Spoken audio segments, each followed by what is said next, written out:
my name is Sabrina and welcome to today's video.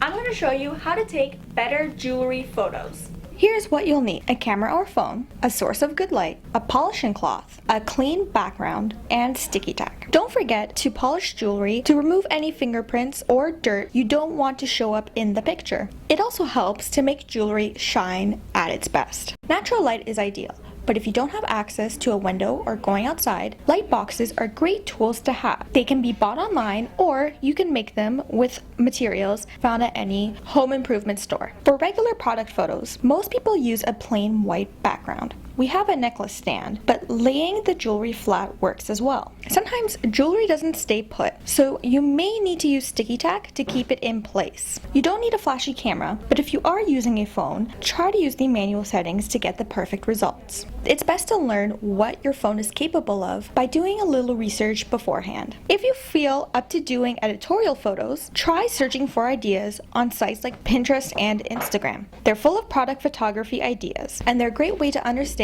what is happening in the market at the moment. If you're doing editorial shoots, items such as plants, dishes, fabrics, and other materials found in your house are great props to use.